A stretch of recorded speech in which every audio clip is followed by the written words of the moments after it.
There are many ways narcissism presents itself. And if you have some of that snarky narkiness in your world, it may be a good thing to know exactly what kind you are dealing with. The Narc Ninja, bringing you the tools and tactics to heal and deal with users and abusers. And now the Narc Ninja himself, Christopher Fairchild. Hi, and welcome to the Narc Ninja channel and to the 6th video in this 10-part limited series called the Narc Ninja 101 Survival Guide. In today's video, I am going to be talking about 8 different types of narcissism. Now, there are other identified types out there, but these are the most prevalent, and I'll be talking about more of these other types in the future. But before we get started, I need to ask you to please subscribe, like, hit that bell, leave me a comment or a question. Also looking for ideas for future videos. I will be reading some of those in future videos. Okay, let's get started. The classic NPD is a pervasive and persistent pattern of self-importance and grandiosity. And while this may be the most recognizable version, this is not how they all present. Note that some of these descriptive terms are not yet peer-reviewed and researched, but they are regularly used to describe these different types of highly narcissistic persons. And not just out in that lay world, but anymore, now oftentimes in clinical settings as well.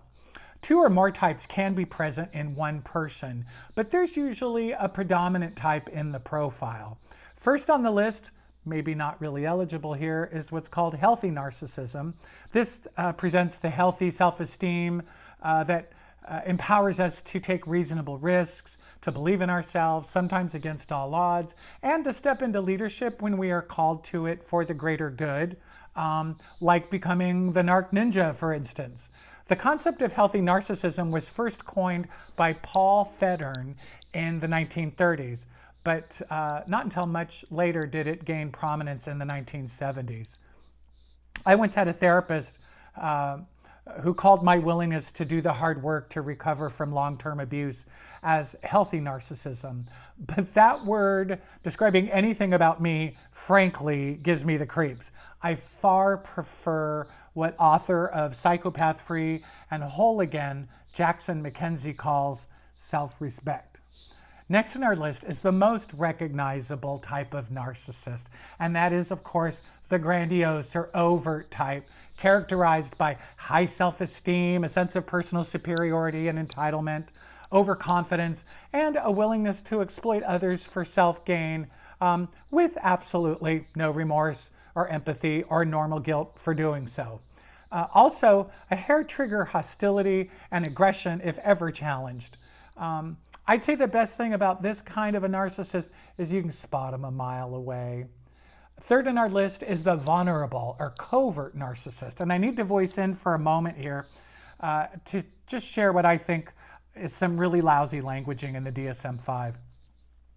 Using the word vulnerable is so misleading because, you know, presenting as shy or vulnerable in this case is merely a mask of manipulation for a covert narcissist. This is not an authentic state of being.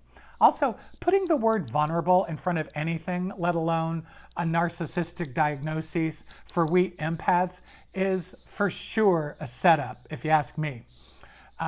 This version is I guess the one most of us have a hard time recognizing. The covert narcissist has NPD, but does not show or present all of that grandiosity or self-importance outwardly. But don't get it twisted, they have all of that mess still covertly going on the inside. They are the best at playing the victim and feed on sympathy of any kind that they can get their hands on. They love that kind of attention. They may even appear to be shy or modest, but they're often the very first to be the ones spreading the gossip and are the poster children of passive-aggressive and triangling behaviors. I think this type can be one of the best also at love bombing their targets because unlike the grandiose version, they are not the star. You, the target, are.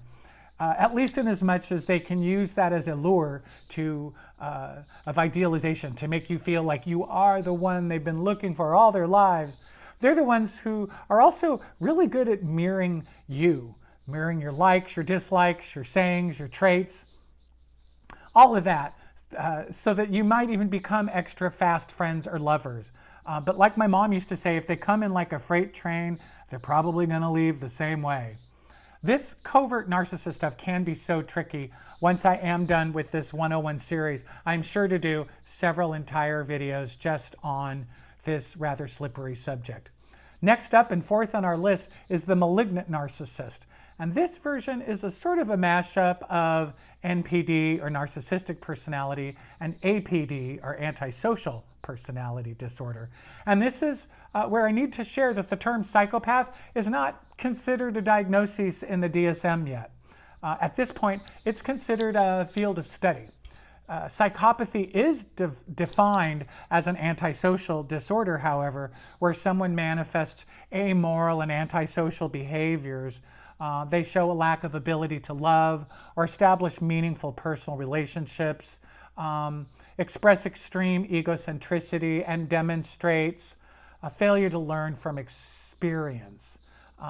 Psychopathy, as many of you know, is also the hallmark of serial killers.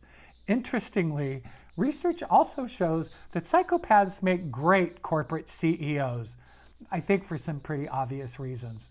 Psychopaths are narcissistic, but aren't insecure like an NPD. They may be able to present as being terribly upset, but underneath they are very cool players and quite unflappable, or what is described as a failure to arouse. Unlike the more emotionally dysregulated sort of garden variety narcissist or sociopath. So when dealing with a malignant narcissist, know that they are given to the same extreme arrogance and have no problem exploiting others' weaknesses or vulnerabilities to their advantage. And this subcategory also can have that other cold, unemotional, antisocial side to their profile to be aware of.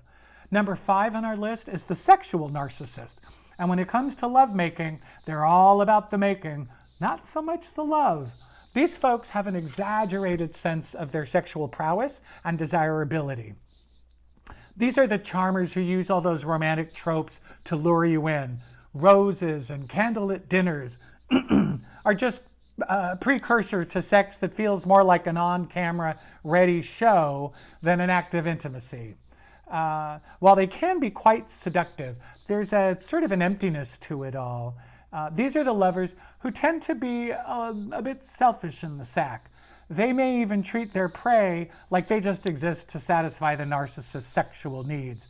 They love being objectified and will gladly objectify you too while they're at it.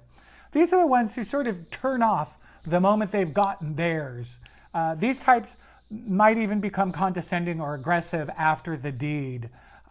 Or just sort of pat you on the back and say something like, hey, great sesh. I'll give you a text the next time I need my horns trimmed. Awesome, right? No, not so awesome. 6th on our list is the somatic narcissist. These folks are all about their looks. Unlike the sexual narcissist who gets their big payoff by seducing and performing sexually, the somatic narcissistic types are more into being desired and wanted because of their exaggerated need to be thought of as attractive. These people will never stop maintaining or improving their appearance. Often under this sad obsession is a marked insecurity about their attractiveness and their value as a person. This reminds me of so many Instagram girls we see with too much plastic surgery, and guys too that are, overly worked out and oiled up, taking 500 pictures a day. Oftentimes they were molested at an early age and not authentically empowered in a healthy way. They were usually too young to navigate being objectified or sexualized and learned that they had this sort of false power of being attractive, and may have learned to use this false power to their advantage in some way. I've worked for years with TAE, or transitional age youth, experiencing housing and food insecurity. And for me, these are the mostly girls wearing too much makeup and very revealing clothes. Often these kids were survival sex workers, meaning they were having sex for money, drugs, and/or housing and protection. These are the cases where I, as a program facility, would purposefully ignore all the apparent stuff and just key in on the more important authentic qualities, like how smart or clever they are, or how hard they worked on their project, or how much I liked how much they really tried to include the other students in their project. I wanted to show them that they have so much more to offer than their external appearance. And sometimes this has an impact and sometimes it doesn't. But when you're working with young people, especially the ones who are at risk, it's always worth the try. Next up on our list is 7. These are the ones who know it all. These are the cerebral narcissists. And you never have to tell them that they are the smartest ones in the room because, duh, they already know that. This is the cerebral narcissistic territory. This kind of reminds me of that show Frasier, where those two brothers are always trying to outsmart each other at every turn. Often somewhat pretentious, this sort often tosses around a huge vocabulary that would challenge even a linguist. And you know, a true genius can just couch things in simple terms, but not these guys. They are also not so interested in their appearance like the somatic narcissist. They may even regard their bodies as just something to carry their huge brains around. Buying clothes, or exercising, or sometimes even personal hygiene can feel like a bit of a bother to them. They may have a low maintenance, sort of a uniform approach to their wardrobes. These are the ones who roll their eyes if anyone ever mispronounces a word. This version has their very own flavor of snarky. Personally, and this may sound random, I have noticed this kind of narcissist can also be very snobbish when it comes to their food. You'll probably never see them under those golden arches. Last one on our list today is the spiritual narcissist.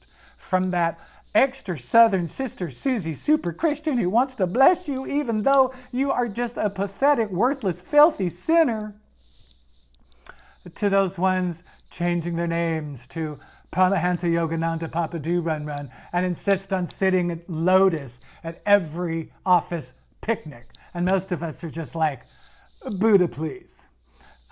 In the New Thought movement, most of us who grew up in California have certainly met that extra spiritually groovy person who they consider themselves to just be more conscious than you. They have the highest vibration, you see. And their motto might be, I've upped my consciousness, up yours. Okay, I'm being a bit silly here, but I myself am a deeply spiritual person. It is the very foundation of my life. And by the way, I have counseled several pastors needing some extra support dealing with difficult narcissists in their church leadership. And that whole issue, in fact, is so prevalent.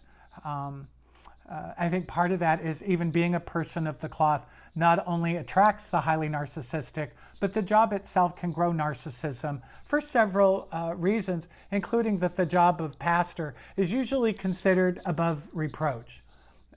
There's an ever-growing list of subsets here, like a Play-Doh factory of narcissism. All of these varieties of narcissists are ultimately examples of whoever you are on the inside will make its way to the outside eventually one way or another. And just to be extra clear, all of this important information is intended to inform those of us who have been the prey of highly narcissistic and predatory people. It is not meant as a reason to hate anyone. It is a resource to empower, heal, protect, and inform people like you and I who need it. I titled our next video, Help, I'm Stuck with a Narcissist. This video is about how to best deal with the narcissist you're stuck with and can't avoid, like a co-parent after a divorce, a workmate, or a family member. I'll be sharing some Narc Ninja techniques, like one I'm calling no contact contact, you can use whenever you are stuck having to deal with the narcissist in your world. If this video has opened your eyes to some new insights or confirmed some things that you already knew and were already seeing in your world. I hope you will like this video, subscribe to this channel, share on your Facebook, hit that cute little bell, leave me a comment or a question. You never know. I may be answering your question or comment or responding in the very next video. Until the next time, I hope you found this helpful. Thank you so much for watching and for spending some time with me. I really appreciate it. Keep your glow on and be you to the full.